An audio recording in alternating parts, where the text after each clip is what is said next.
nosotros, Señor, en nuestro corazón, como un mensaje tuyo, Señor, directo a nosotros. Te damos las gracias, Señor, por nuestro amado apóstol, que tú lo has puesto, Señor, como nuestra cabeza en esta iglesia, para honrarte, glorificarte y para decirte, Señor, a través de tu siervo, lo mucho que te amamos, Padre bendito, y amamos tu palabra. Te damos las gracias en el nombre precioso de nuestro Adón y Yeshua HaMashiach Adonai, en el amén, amén, amén.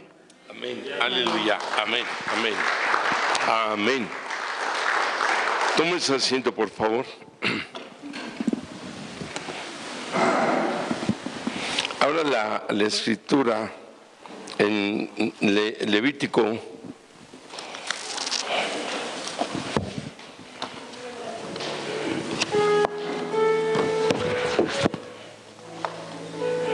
Vayikra, en el capítulo número 6.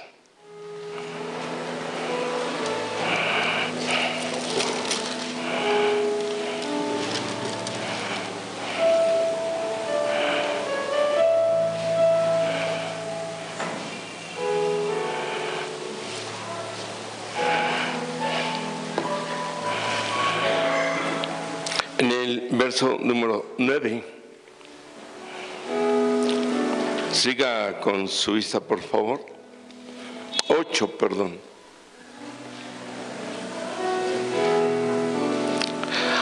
Habló aún Yahweh a Moisés diciendo: manda a Aarón y a sus hijos y diles: esta es la ley del holocausto. El holocausto estará sobre el fuego encendido sobre el altar toda la noche hasta la mañana. El fuego del altar arderá en él. Amén. Declaramos: el Eterno bendice su palabra. Amén. Le hemos llamado ofrendas de oro. Hasta el final, como que entendemos un poquito más por qué ofrendas de oro.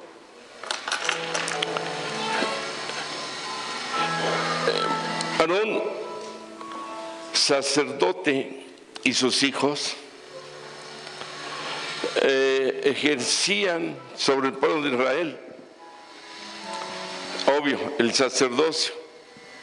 Estaban los de Leví, los levitas, en el sentido en que como ellos no adoraron al becerro de oro, fueron escogidos de una forma o manera especial, apartados. Y de ahí había no rivalidad, pero el sacerdocio de Leví querían hacer unas funciones que en parte le correspondían al sacerdocio de Aarón y su familia.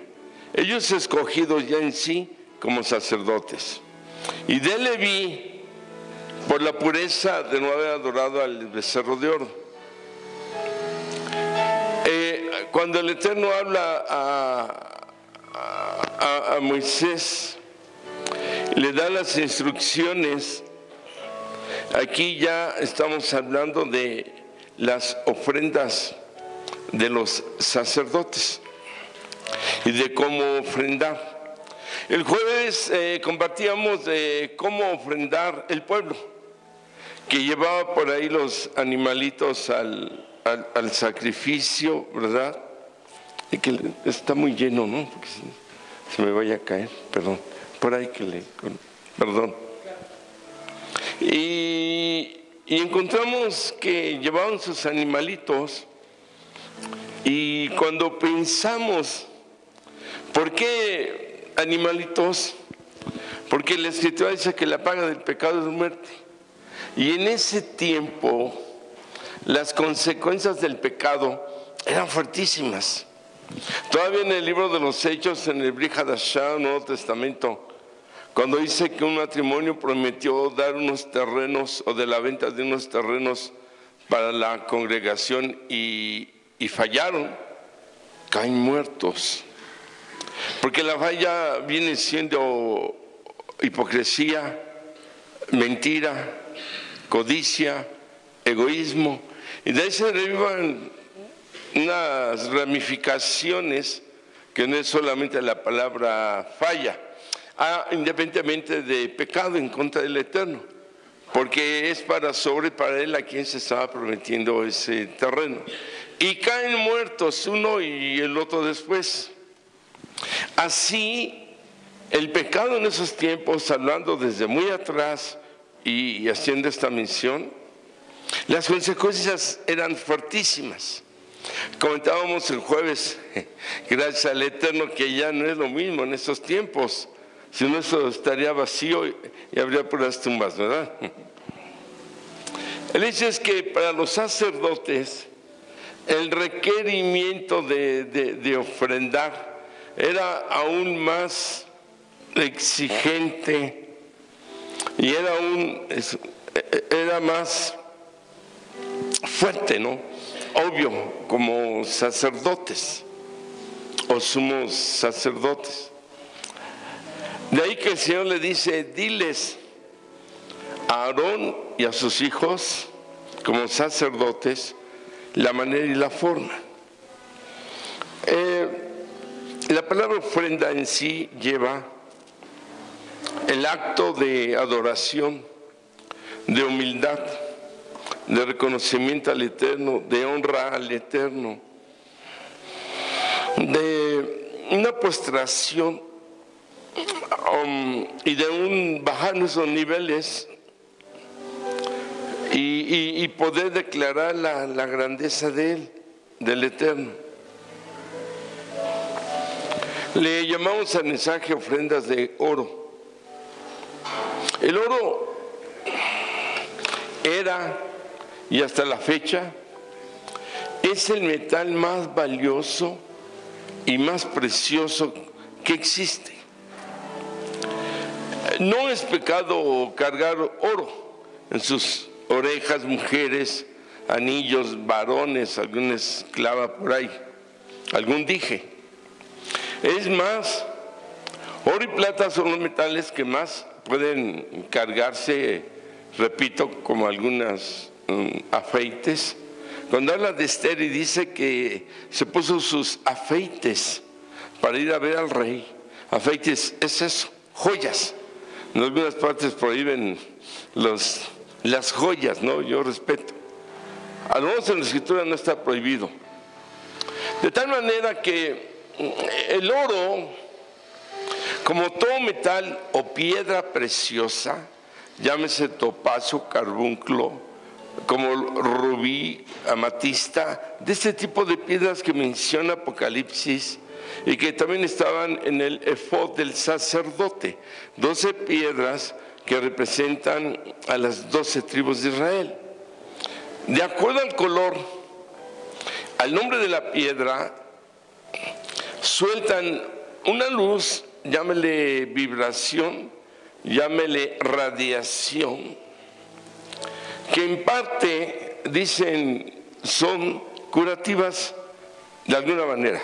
Se habla del jaspe, del ámbar, la misma obsidiana que en México hay mucha. Al pasarla en el cuerpo de la persona, tiene cierto tipo de ayuda.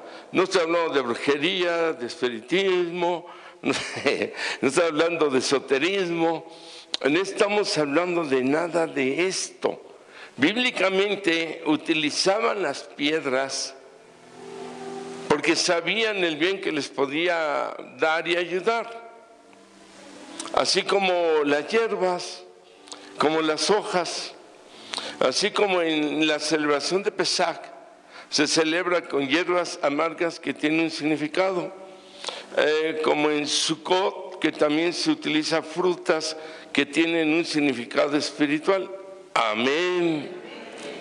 Porque luego, con todo respeto, quienes y más que eso salen en el canal, están en otro tipo de enseñanza y que es respetable. Todos lo satanizan, todo lo ven malo, pero no profundizan en los escritos originales hebreos. Y de acuerdo a esas costumbres y usos de muchas cosas que por otra parte se ven como mal y así. El hecho es que el oro, si vemos cómo es solicitado por el Eterno El altar era de oro. El candelabro era todo de oro, labrado de una sola pieza, esculpido. No le hicieron un brazo, otro brazo y los fundieron y pegaron. No puedo yo decir un lingote de oro como los podemos conocer hoy en día y en una dimensión y lo van cortando con cegueta. No, dice que fue cincelado a mano y cada brazo tenía forma de manzanas por ahí, de flores, y cada una de las grabaciones, la forma y todo tiene significados, ¿no? Y la menorá o candelabro, abajo había una base con un sistema que sube el aceite y siempre se mantenía encendido. Igual el arca, lo que ven dorado, esta es una réplica de las mismas medidas. No es la misma madera, esta es acacia y hay una combinación de las mejores maderas. Y todo lo que ven dorado también era de oro. La Torá, la cubierta era de oro, la base era de oro. Todo era de oro, no color amarillo, de oro, de oro. En Apocalipsis habla de la Nueva Jerusalén. Dice que las calles son como de oro, como cristales, las puertas como perlas. El Señor no está molesto con ese tipo de uso de joyas, sino el problema es la vanidad. El problema viene siendo la codicia de algo que tiene mucho valor como el oro. El problema viene siendo el ego con que se puede utilizar. Y de ahí no es en el oro, en cualquier aspecto de ego, de vanidad, de soberbia, obvio que también es una falta. Entonces el oro suelta, voy a decir algo raro. Se dice que los extraterrestres, pensando que existen, llegan a la Tierra, y esto se habla ya como de 300 especies o razas, que vienen por el oro. El oro. Los grabados en las ruinas mayas y a nivel mundial en todas las ruinas de dibujos de ovnis y extraterrestres que tienen miles de años. Ese tipo de construcciones que a la fecha nadie podría hacer, ni con la ciencia actual, de una altura, piedras de toneladas, sin cemento, cortadas y encajan perfectamente, que no cabe una hoja. Si no lo hicieron ellos, quién sabe cómo lo hicieron. Pero el hecho es que los que estudian este tipo de posibles visitantes y constructores, todos coinciden, todos, en que venían a la tierra por el oro. Porque para ellos tienen una energía, quién sabe cómo la manejen, cómo la muevan, cómo absorban esa energía o fuerza del oro, que para ellos es importantísimo. Hasta en eso, ¿verdad? De decir cosas raras, hablando de la fuerza o importancia de la energía del oro. Lo que llaman el escudo de David, que es la estrella de David, Magen David, más que el decir la estrella es el escudo, y en el escudo estaba la estrella dorada. Hay meditaciones que se hacen y piden enfocar sobre la estrella de David, y siempre piden el color dorado, como una conexión más fácil. Está hablando quien hace ese tipo de meditaciones y posibles conexiones. La mejor manera de conectar es el Espíritu Santo. Amén. Y Él nos suelta un color dorado, ¿verdad? Él tiene todos los colores. Amén. Bueno, yo estoy tratando de explicar el valor del oro. De una u otra manera es bíblico, todo era de oro, el altar. Cuando vemos en Mishkan o tabernáculo, y aún el templo también, cuando usted ve una iglesia católica en Puebla, Hay una que tiene un altar, toda la pared de arriba para abajo. Es de hoja de oro. Se ve precioso el oro, pero no lo que graban ahí, ¿verdad? Desde luego. Entonces, en muchas de esas iglesias tienen mucha hoja de oro por ahí. Aquí no se ha puesto oro, ¿no? Desde luego. Pero de alguna manera o forma, el Señor, todos los utensilios, había una fuente de bronce, era bronce ese sí. Pues ya en el altar, era algo impresionante. Y habla de que salió un resplandor cuando se presentaba la gloria del Eterno en el templo. En la visión de Isaías, cuando lo llaman, en el contexto hebreo, que están los querubines volando con las alas, dice que ellos entonaban un canto. La escritura aquí en esta traducción lo bosqueja solamente. Y era un canto, parece que eran 3 querubines, 4, pero se oía como si fueran miles. Él queda impactado. Y empiezan a ver así como gotitas de oro. Aparte de la nube que dice ahí, aparte del carbón encendido, que dice todo eso. Pero aparte habla de esas como lluvias de oro dorada, cuando los ángeles cantaban. Recordemos que Él está en el templo y es donde recibe ese tipo de visión o de revelación en ese sentido. En todos los sacerdotes, independientemente de que es el metal más puro, tenían ese tipo de responsabilidad de presentarse ante la pureza del Eterno, reflejada primeramente en la presencia de su chequina o checaina, de su gloria. Porque si ellos entraban mal en algo, pensamiento, emoción, sentimiento, en lo mínimo, aparte de que ya no podían pasar, caían muertos. Y la pureza reflejada estaba en sus vestiduras, en el cinto de oro, la diadema de oro que decía santidad a Yahweh. Y parte del utensilio de su vestidura, que ya una vez dimos la enseñanza aquí, que de hilos dorados, y todo se cosía con hilo de oro. Ahí estamos también viendo este tipo de asociación de lo que estamos hablando, ¿no? Diles a Aarón y a sus hijos. Y hasta el capítulo 8, del capítulo 6 al 8, empieza a hablar acerca de cómo tenían que vestir, qué tenían que llevar, qué tenían que ofrecer y cómo hacerle. Nosotros no somos sacerdotes, pero podemos dar ofrendas de oro. ¿Cuánto lo queremos? No se trata que traiga su moneda de oro y la deposite. No, esa démela a mí. Es broma, desde luego. Pero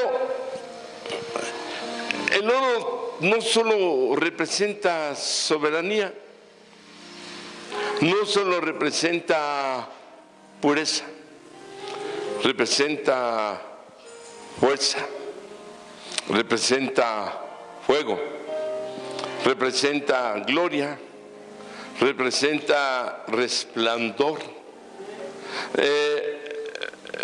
representa riqueza espiritual. Suena raro porque nunca se ha comentado eso en mensajes, ¿no? Pero es para poder tener una idea un poquito de por qué tanto oro se utilizaba desde la vestidura sacerdotal. La Magen David, estrella de David, era dorada en el escudo de oro.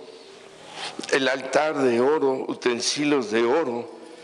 Hay una réplica de la espada de Salomón, de David, y la parte dorada era puro oro en ese sentido. Y en el mango abajito tiene grabada la Torá, el arca y el candelabro del otro lado, ¿no? Todo eso tenía su su fuerza, su porqué.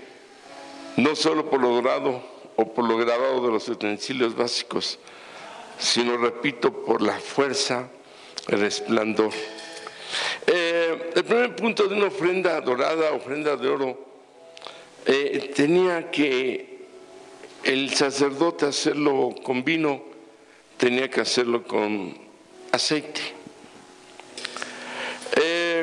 Cuando nosotros sabemos y entendemos, dice 8:2 de Levítico, toma a Aarón y a sus hijos con él y las vestiduras, el aceite de la unción. El aceite de la unción, cuando lo procesaban para depositarlo, lo depositaban en unas cacerolas de oro. El aceite que representa la presencia de el Ruach HaKodesh, del Espíritu Santo. El aceite del olivo machacado caía en unas vasijas de oro. Estamos en una asociación oro-aceite. Ya lo traían al depósito de oro. Y ya de ahí seguía el proceso, ¿verdad?, del encendido de las lámparas, del el candelabro,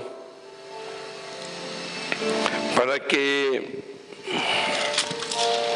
se asociara el aceite con el oro, con la luz. Amén. Mire, este mensaje no está tan fácil, aparte del final, que es algo fuerte. Luego dice, diles que te hagan el aceite de la unción en esa vasija que hablo yo, que tenían que utilizar. El verso 10 y 11 dice, y tomó Moisés el aceite de la unción y ungió el tabernáculo y todas las cosas que estaban en él, y lo santificó, y roció sobre el altar 7 veces, y ungió el altar y todos los utensilios, y la fuente y su base, para santificarlos, y derramó el aceite de la unción sobre la cabeza de Aarón, y lo ungió para santificarlo. Cuando asociamos el aceite, la vasija de oro, antes, el jueves enseñamos que el altar se mojaba, lo empapaban de la sangre del animal sacrificado. Entonces, en el altar había sangre rociada, aceite con el resplandor de la vasija del oro y el resplandor del oro que había en el altar y el resplandor del sacerdote que tenía oro en su vestidura, en su cabeza. 3 aspectos: oro, aceite y sangre. Sangre, sacrificio de Yahshua, aceite, Espíritu Santo, y oro, la soberanía del Rey de Reyes. Cuando damos un aplauso al Eterno. Aleluya.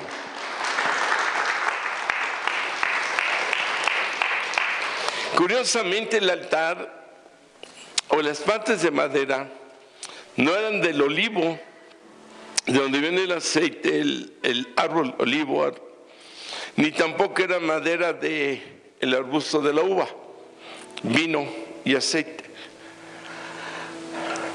Porque como de ahí sale el fruto, oliva, aceite, y el jugo de la uva, tenían que usar acacia. Se respetaba esos árboles por el fruto que daban y el fruto que tenían. que viene algo impactante porque se habla que la cruz era de acacia. Fue una cruz, aún como instrumento de maldición y de muerte, especial.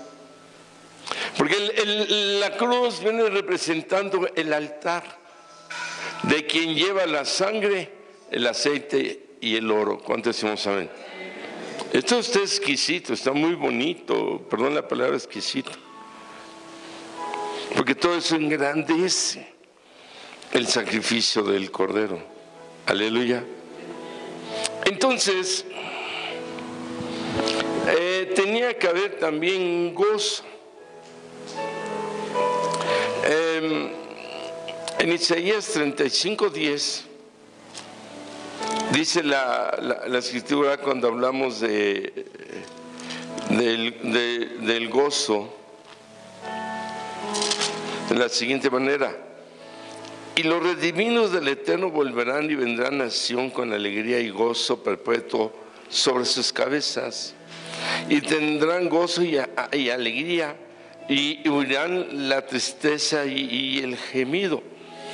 Aquí está hablando de quienes regresaban a Israel ya desde ese tiempo, un remanente de todos los tiempos. Israel es un remanente desde Babilonia, desde que salen de Egipto, desde tantos lugares que ya hasta la fecha que se reúnen como una de las señales de la segunda venida del Eterno. Amén. Estos redimidos volverán a Sión con alegría.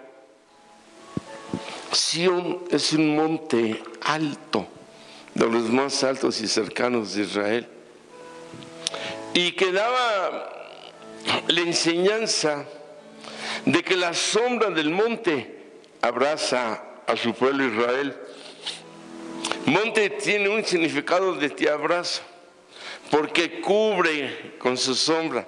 Cuando nosotros abrazamos a alguien, le estamos cubriendo. Abrazar es cubrir.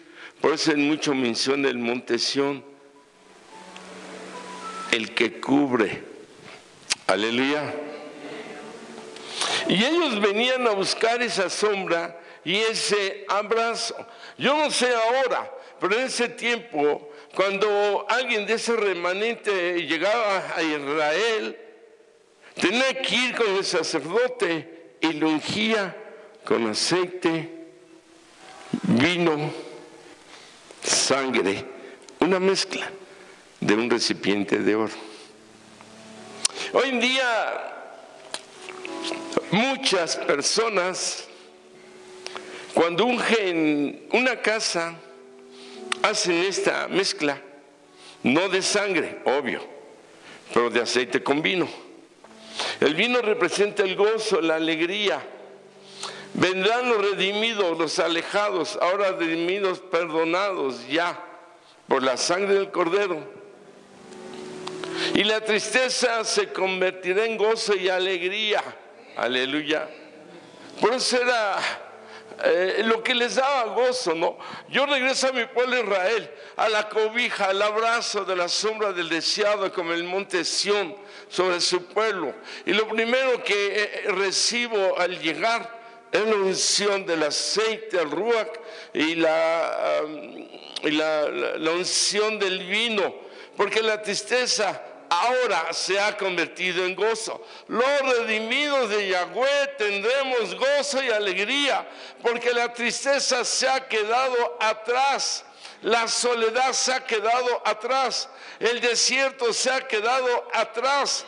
Ahora es un motivo de gozo, de alegría, de felicidad, por el sacrificio sacerdotal en la ofrenda dorada de Yahshua, para con el Padre que nos cubre y nos abraza como un monte de oro. ¿Cuántos damos a la plaza al Eterno? Aleluya. Hey, espero estar explicando lo mejor posible. No es fácil esta enseñanza.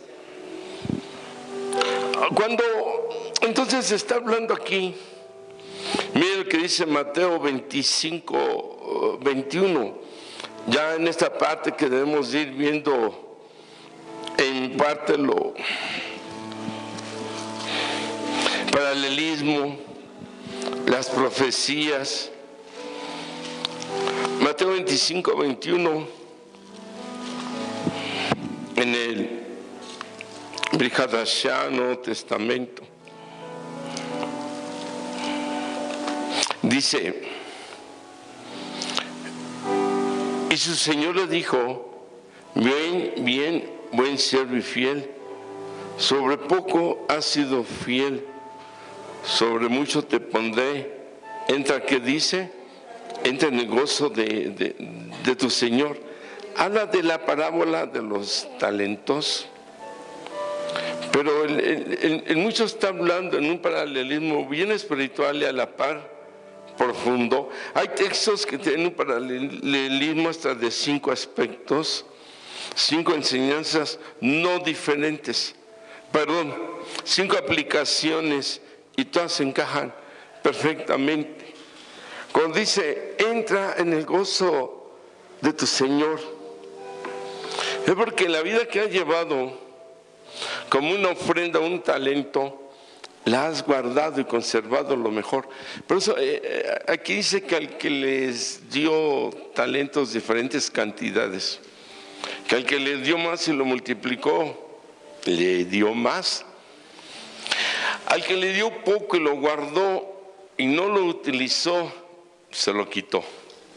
Nuestra vida es un talento, es una ofrenda para el Eterno, y tenemos que darle lo mejor, para que cuando vayamos a su presencia como una ofrenda, Él nos diga, entra al gozo de tu Señor. Porque la tristeza del mal uso de una vida que no se le entrega completa y total con toda la fidelidad adecuada, es una vida opacada, que no se multiplica en luz, en bendición para con los demás. Por eso le dice, buen siervo y qué, y fiel. ¿Sí está claro esto? La fidelidad es parte de la ofrenda de oro.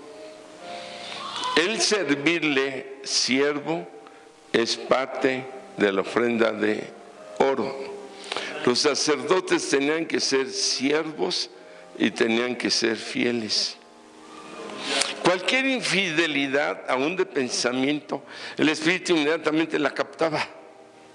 Por eso es que tenían que ser casi perfectos. La palabra casi se entiende porque el único perfecto es el sumo sacerdote Yahshua HaMashiach. Amén. De ahí que entonces nosotros vamos viviendo,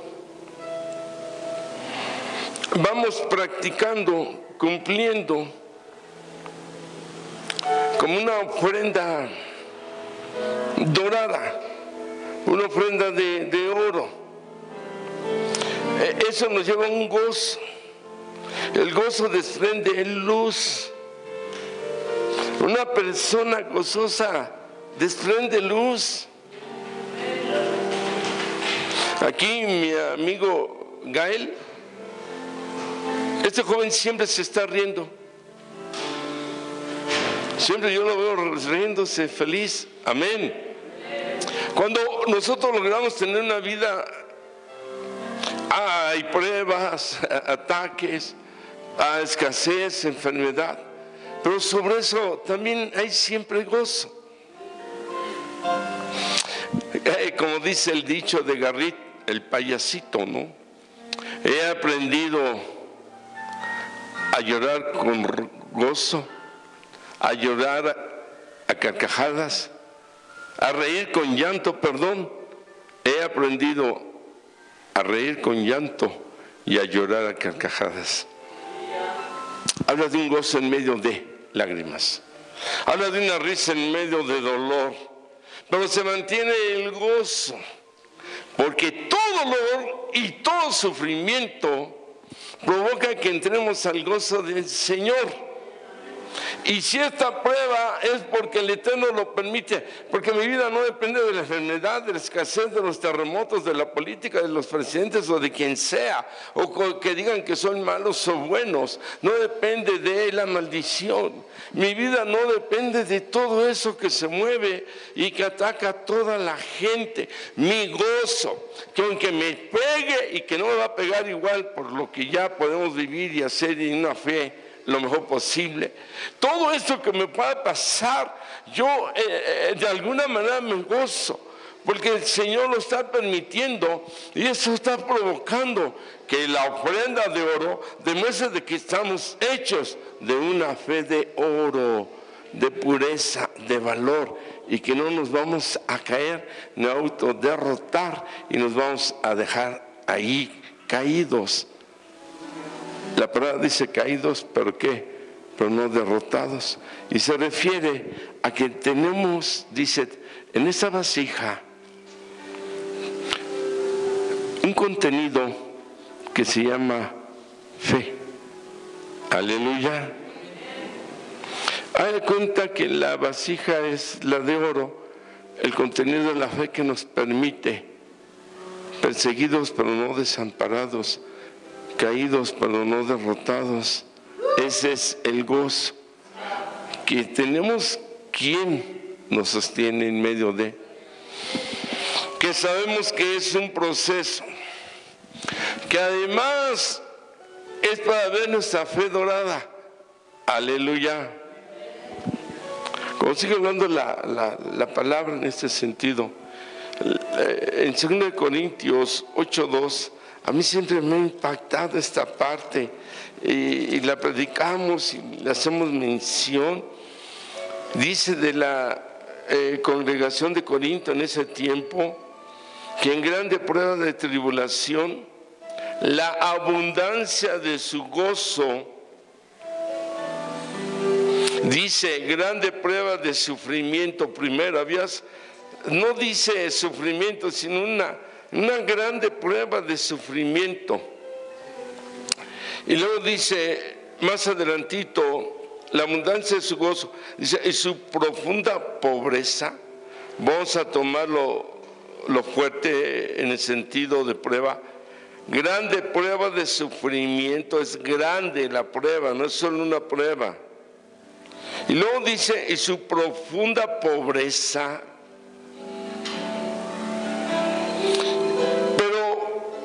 Ellos tenían ese nivel, porque piden,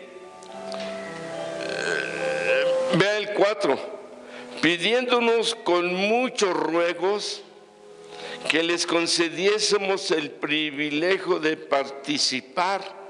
O sea, ellos querían ofrendar y querían compartir, estando en una grande prueba de tribulación y estando en una profunda pobreza.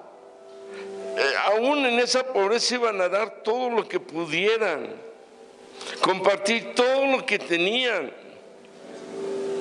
Y dice que lo lograron porque tenían abundancia de gozo, aleluya, y tenían abundancia en riquezas de generosidad. La abundancia de gozo y de generosidad provoca una ofrenda de oro. 3, pues doy testimonio de que con agrado han dado conforme a sus fuerzas y aún más allá de sus fuerzas, en escasez, en sufrimiento, sin fuerzas, dieron más allá de sus fuerzas. Este se está conformando una ofrenda de oro, una ofrenda de lo de más alto valor, de mayor pureza, con un resplandor de luz, donde llega la gloria del Eterno. Cuando ve ese resplandor de luz en que estamos nosotros conformando una ofrenda dorada o de oro, viene la gloria del Eterno, la jala como si fuera un imán, como en el templo cuando Isaías, como los sacerdotes cuando llevaron la ofrenda, en el recipiente de oro y rociaban el aceite. Ahí la presencia del Ruach HaKodesh representa la gloria del Abba. Amén.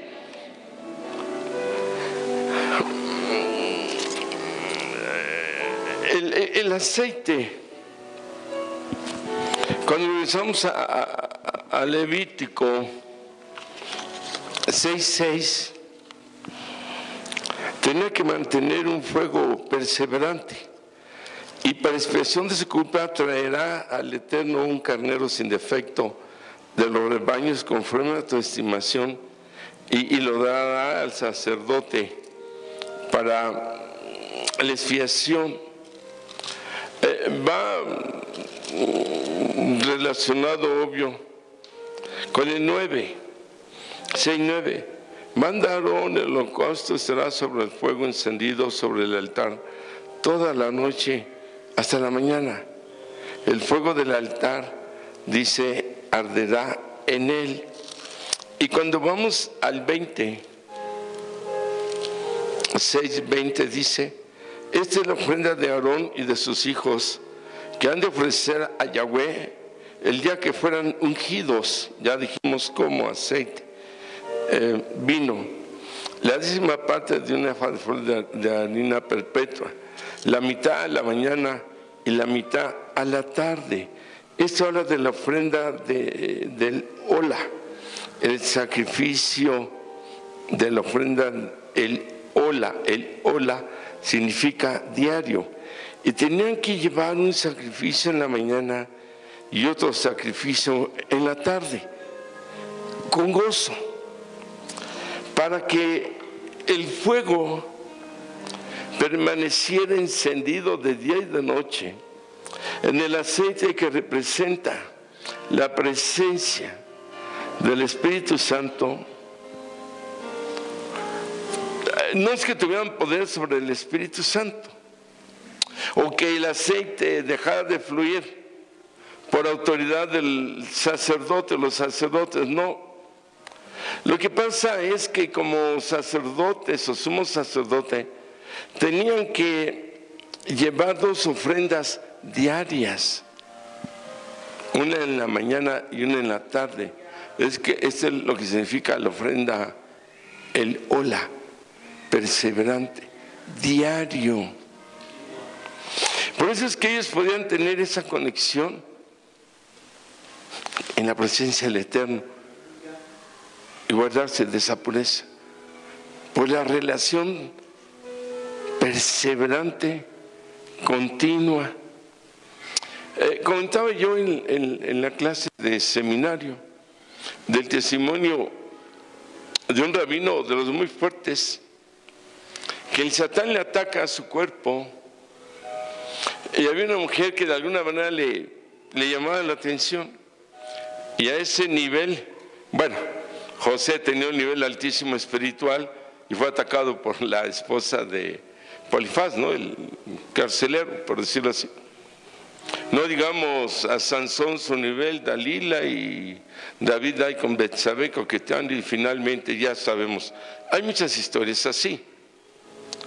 Pero él tenía una relación y conexión con el Eterno. Pero carne es carne, y llegó un momento en que ya no soportaba él. Y la mujer pues igual. Entonces dijo, pues voy a tener que pecar. Bueno, en contra de su voluntad era demasiado fuerte la tentación, ¿no? Recuerda que la Escritura dice que si somos tentados, Él no nos permitirá caer. ¿Pero por qué se cae? No nos permitirá caer de acuerdo a la vida que se lleva. La cosa es que este rabino ya no aguantó más. Digo, me quito el tzitzil, me quito todo y ahí voy. Y la mujer igual. Y ya cuando están en el casi acto, con todo respeto, él no tuvo erección. Y al no tener erección le llega un mensaje: por cuanto tu trabajo y vida perseverante de luz, yo no te permito pecar. Y no habrá tentación de la cual no podemos ser salvos. ¿Qué pasó con José? Llega la mujer y dice que él corrió, pero ya en el contexto hebreo y todo como bien escrito, lo que faltó aquí, dice que él ya iba a fallar. Entendamos que José tenía 17 años. ¿A qué edad le llegó? Pero también dice que Dios estaba con él, porque era un joven que bien conectado con el Eterno, y que ya que iba a pecar, se le apareció el rostro de Jacob, su padre, y escuchó un mensaje que le dijo, espiritualmente hablando: si tú pecas, la representación de tu tribu en la piedra del efod del sacerdote será quitada. Porque en el efod, pecho del sacerdote, están las 12 piedras que representan las 12 tribus de Israel. Te será quitada tu representación y ya no estarás ahí. Y eso hace que entonces él corra. Pero eso sucedió, y eso el Eterno lo permitió, porque José siempre estaba conectado y siempre buscando con el Eterno. Amén.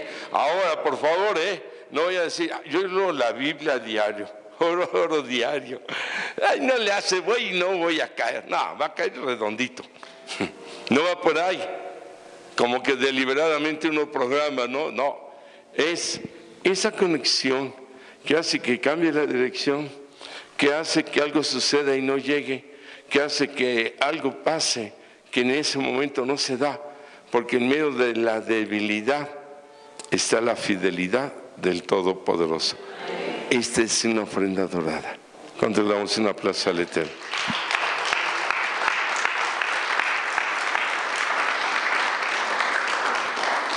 Entonces, perseverancia.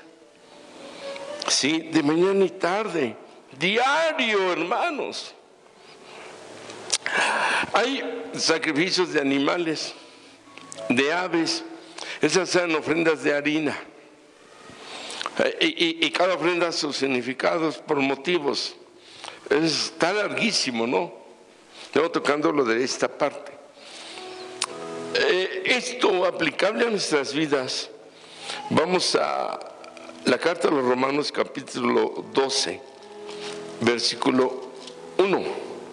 Así que, hermanos, os ruego por las misericordias de Elohim que presenten, 1, vuestros cuerpos en sacrificio vivo. 2, vuestros cuerpos en sacrificio santo, agradable a Dios. Y 3, vuestros cuerpos en un culto racional, que presentes vuestros cuerpos en sacrificio vivo, santo, agradable al Eterno, que es vuestro culto racional. Entonces, el sacrificio de nuestro cuerpo en sacrificio vivo es siempre estar crucificando la carne. En un sacrificio de no al pecado. Aleluya. Un sacrificio santo, buscando esa vida de santidad. Y cuando dice culto racional, está hablando de esa ofrenda. Como un culto, que somos templo de ¿qué? Del Espíritu Santo. Ahí en esos 3 aspectos se está hablando de una ofrenda de oro. Amén. Y el sacerdote tenía que estar presentando su cuerpo en un sacrificio vivo. Obvio que el cuerpo nada de vanidad. Muchas veces cuando pensamos de adicciones, pues sí, que la droga, que el alcohol. No, pero la gula es una adicción. El chisme es una adicción. El palillo que destruye dientes es todo lo que destruye. Es una adicción. Influencias prácticas del mundo que nos separan, o por eso no le damos parte al Eterno, es una adicción. El mal uso de la lengua, la shon hara, es una adicción. La vista aplicada a pornografía y estar viendo lo que no y todo, es una adicción. No solamente la masturbación es una adicción, el adulterio, fornicación son también adicciones. Es algo, adicción representa la palabra vicio. No es solo el tipo de adicción que uno piensa que ahí quedó, no.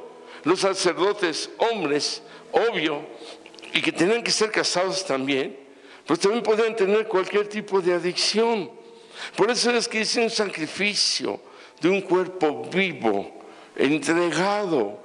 Estamos viviendo en un mundo con influencias que hay en el trabajo, en la calle, en los vecinos, en las redes sociales, medios de comunicación, de jóvenes, por ejemplo, que van a la escuela y oyen de fiestas y oyen de relaciones sexuales como ya hoy en día cualquier cosa, ¿no?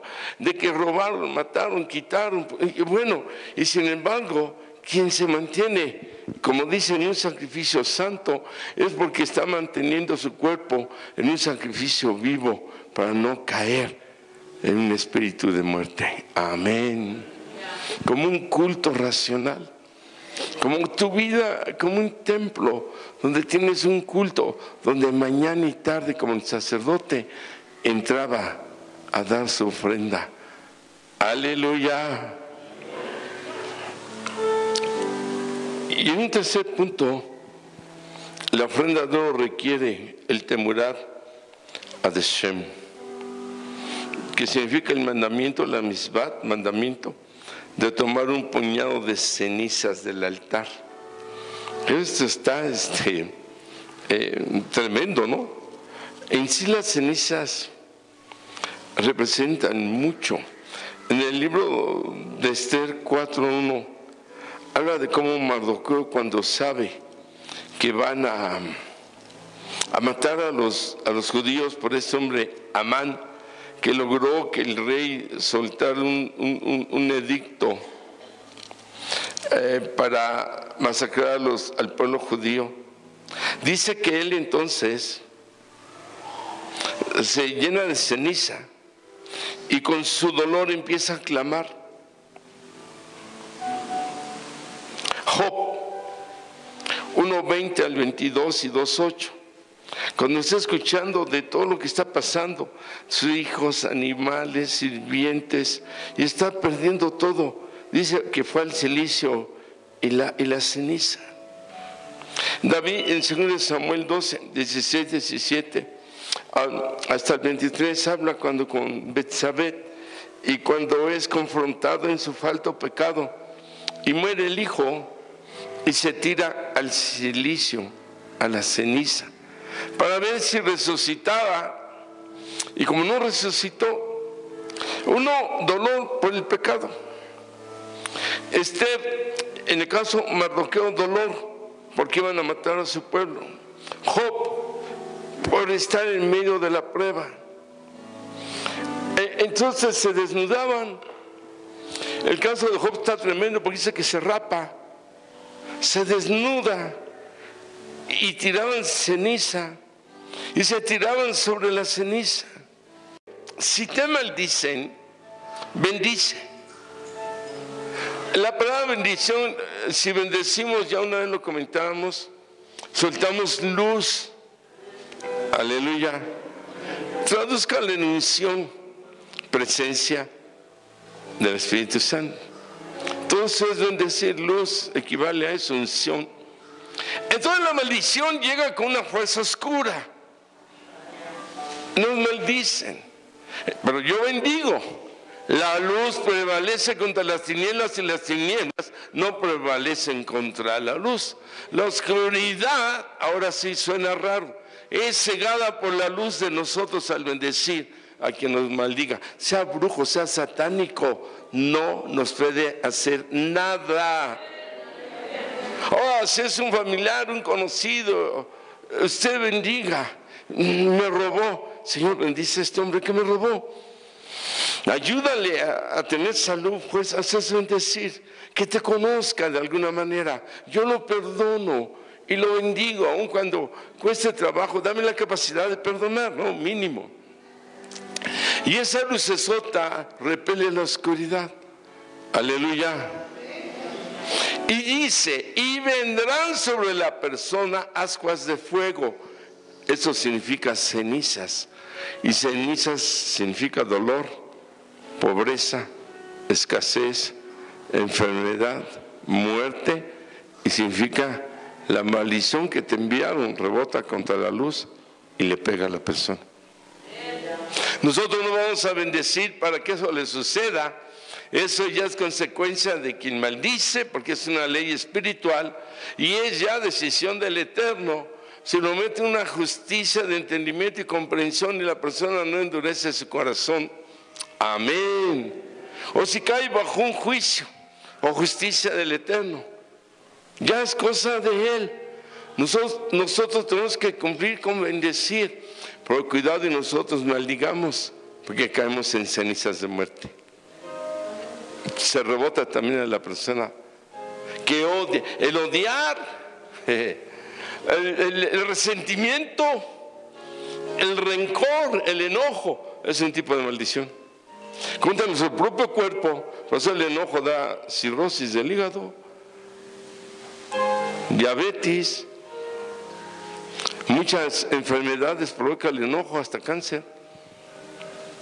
Ahora, digo todo esto porque hay otro tipo de cenizas. Esta ofrenda Hadashem le Mitzvah, llamada temura, que tenía que ir el sacerdote y tomar cenizas del altar. Habla de unas cenizas especiales. Las partes del animal cortaban lo que se iba a quemar como una ofrenda con los aromatizantes, el incienso de olor fragante, pero quitaban lo demás, intestinos, tripas. Decíamos en la clase del seminario, hay quien siempre está que la carne de puerco, que quién sabe qué. Por los taquitos de tripas es impureza. ¿Usted cree que la molleja del pollo sea impureza o no? Ahí guarda la popó de la gallina o del gallo. Bueno, está lavada. Es una parte creada dentro del ave, impura. Esa parte del ave está impura, porque va a guardar lo impuro. Por mucho que la lavemos, ya está creada como impura. Taquitos de lengua, taquitos de tripa, taquitos... hay muchas cosas que, aunque no es puerco, estamos comiendo cosas como de puerco impuras. Sí, que de suaderito, ¿verdad? De vistecito, que las partes que se pueden comer. ¿Sí me ustedes explicando? Entonces partían y decían, esto va para la ofrenda, incienso, la sangre se rocía y después las cenizas se depositaban. Y lo impuro del animal, intestinos, tripas, todo eso que el animal tiene impuro, también se quemaba aparte para la oscuridad. Ese sacrificio no. Por eso cuando el rey Saúl se le dijo, no agarre nada de aves, de nada, todo, déjalo, mátalo, porque esos animales ya están dedicados para los dioses, ya están impuros en todo.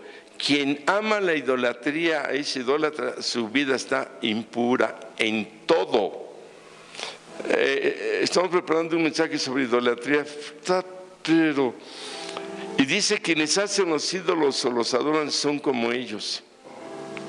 Tienen ojos pero no ven, boca pero no hablan, oídos pero no oyen, no caminan, no nada, hablando espiritualmente. Yo iba, ya no recuerdo dónde iba, pero nos metimos por ahí, unos barrios de Iztapalapa en la semana pasada, y ya están poniendo tarimas y todo, porque es parte de... Y ya está ahí un altar, Cristo, y por acá tomando groserías sin respetar a su supuesta deidad. Y cuando hacen el supuesto proceso del Via Crucis, pulque a los lados, vendiendo, emborrachándose. Es algo terrible, ¿no? Aquí mismo está el altar y hacen su ceremonia el 12 de diciembre, terminan borrachos y vuelve al cabaret donde tengo, y está su virgen. Una vez yo salí y le digo, oiga, ¿cómo le bailan, cantan esa su deidad? No me dejó yo que ellos, y yo no le voy a la virgen, y le pararon y pusieron otras. La chancla que yo tiro. No, o sea, de alguna manera es ignorancia, no es una crítica así, es ignorancia, ¿no? El hecho es que las cenizas del animal sacrificado, cuando es animal, tiene que ser el primero primogénito, alimento especial, sin defecto, súper cuidado. Corintios dice que hay alma animal y alma humana. Entonces el animal, esa parte ya cortado, le quitan la piel, que significa los clipos. En esos sacrificios de oro tenemos que quitarnos los clipos, como que hace que era invisible, que impide lo bueno del Eterno. Y se quemaba y quedaba la pura ceniza.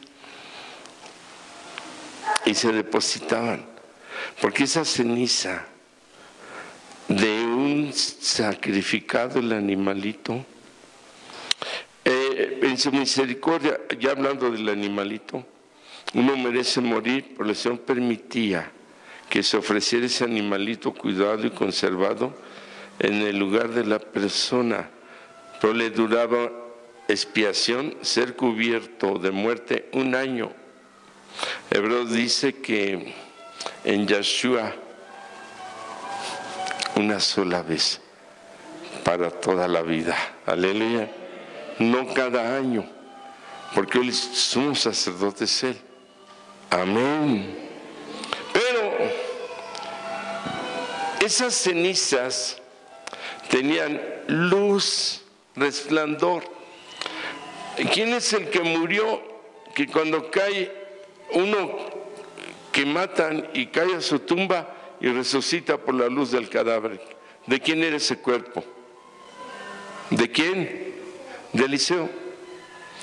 El cuerpo, aún muerto, no hablo el alma, el cuerpo, tiene todavía la esencia del poder de la luz que tuvo en vida. Tarda en retirarse esa presencia.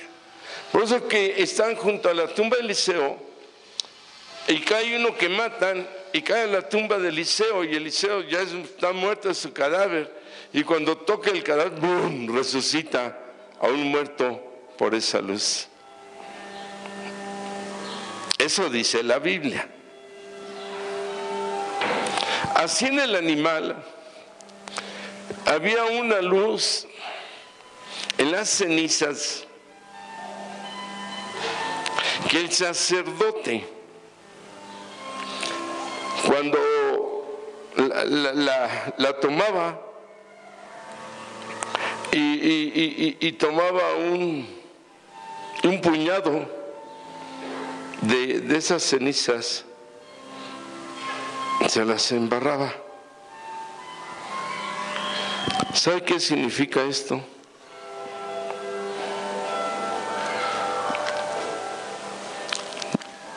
A ver esa revelación.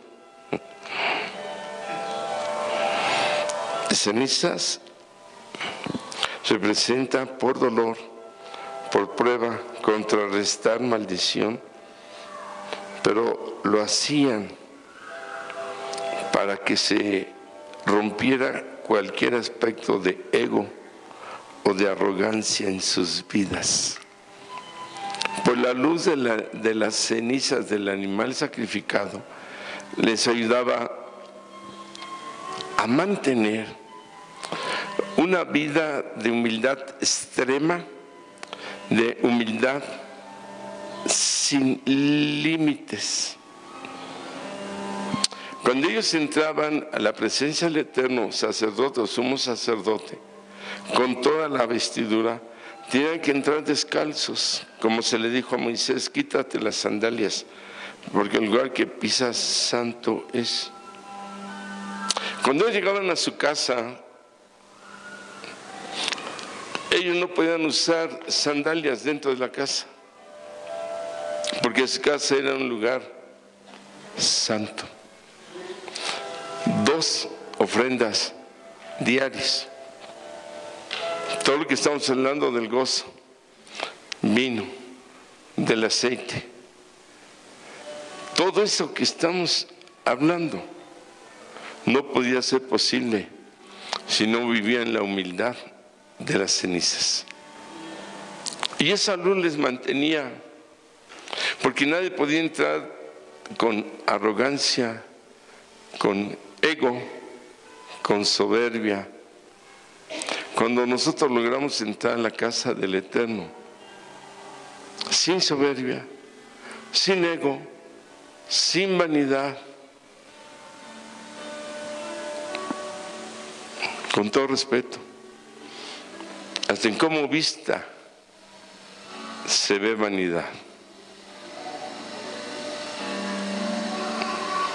Y no solo en mujeres, sino también en hombres.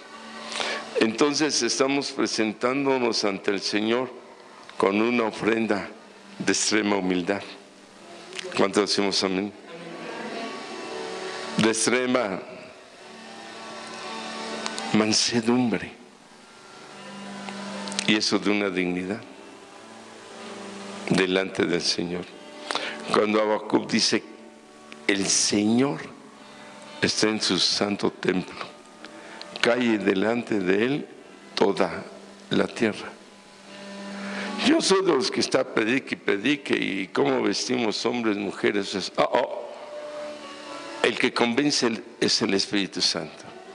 Y una persona que se conecta, el Espíritu Santo le va a decir así sí y así no, en hombre y mujer. ¿Cuántos decimos amén? Es un hecho. Ahora, entonces la ceniza provocaba en el sacerdote: traigo la ceniza de un animal muerto, pero tiene luz de esa vida, que fue puro, que fue así, y de alguna manera o forma, ¿no? En nuestras vidas ese reflejo, ese tipo de aplicación en cada uno de nosotros va a llevar a que entreguemos una ofrenda de oro. Aleluya. Y termino con esto. Escuche, al final le digo la cita. Volvió el ángel que hablaba conmigo y me despertó. Alguien que tiene un sueño, como un hombre que es despertado de su sueño, y me dijo: ¿qué ves? Y respondí: he mirado, y he aquí un candelabro todo de oro, con un depósito encima, y sus 7 lámparas encima del candelabro, y 7 tubos para las lámparas que están encima de él. Y junto a él 2 olivos. El óleo es de donde viene el aceite para la unción y la luz de las lámparas. 2 olivos, el uno a la derecha del depósito y el otro a su izquierda. Eso también es Apocalipsis 11:4, de Elías y de Moisés. Y pues seguí hablando, diciendo al ángel que hablaba conmigo: ¿qué es esto, Señor mío? Y sigue la narración. Vamos a brincar hasta el 11 para entenderlo mejor. Y dice, hablé más y dije: ¿qué significan estos 2 olivos a la derecha del candelabro y a su izquierda? Hablé de nuevo y le dije: ¿qué significan las 2 ramas del olivo, que por medio de 2 tubos de oro vierten, fíjese, vierten de sí aceite como oro. Y me respondió diciendo, ¿no sabes qué es esto? Y dije, Señor mío, no. Y él dijo, estos son los dos ungidos que están delante del Eterno de toda la tierra. Esta es la unción dorada, el aceite de oro. En la transfiguración aparece el Señor Yahshua con un resplandor en su vestidura y baja Moisés y Elías y tiene un resplandor menor. Estos son los dos olivos y son los dos testigos que alcanzaron la unción dorada, la unción de oro para su iglesia. Moisés la unción dorada de libertad y Elías la unción dorada de poder. ¿Cuántos decimos amén? Y usted en vuestras vidas la unción de oro, no la de Elías sino la de Moisés, sino la del Ruach HaKodesh. Por eso abajito le dice, no es con espada ni es con ejército, sino con mi Santo Espíritu. Aquí lo dice intercalado, por eso lo dejé al último. Es pues, hermanos, una ofrenda de oro, la que tenemos que dar al Eterno. Usted es fiel ofrendador, ya no digo diezmador, porque ofrenda es un poco más del diezmo, más entra en un sacrificio. El diezmo no es sacrificio, el diezmo es dar lo que es del Eterno, punto, porque si no le robo. La ofrenda es sacrificio. De nada va a servir que usted ofrende o que yo ofrende si queremos la ofrenda de oro. Para que sea de oro, tiene que ser de acuerdo a la enseñanza que hemos recibido. ¿Cuánto decimos amén? Cerramos nuestros ojos. Padre, gracias por tu enseñanza tan bonita. Gracias, Señor, porque para poder dar esta ofrenda de oro, entendemos, Padre, que debe ser en la presencia de tu aceite, Ruach HaKodesh, que debe ser, Padre Santo, con el vino que representa el gozo de hacerlo. En una vida de humildad extrema, sin límite. Una ofrenda de oro, como dice Pedro, de una fe que se prueba como el oro. Como Zacarías de la unción dorada. Porque nos enseñas a estar en un sacrificio perseverante, en un sacrificio de cuerpo, de un sacrificio en santidad y de un culto racional. Sea pues, Padre, que nos ayudes para vivir en esa vida de cenizas, como decía Jacob, gusano soy, o como decía Job, que hasta el Seo le he bajado, sabiendo, Padre, que en ti, en Yahshua, la máxima ofrenda que podía recibir el Padre ha sido consumada, ha sido puesta en una liberación de resurrección para darnos la vida y esa posibilidad de vivir como una ofrenda de oro. Bendito seas en el nombre de Yahshua HaMashiach Yahweh. Amén, amén, amén, amén, amén, amén y amén. Aleluya.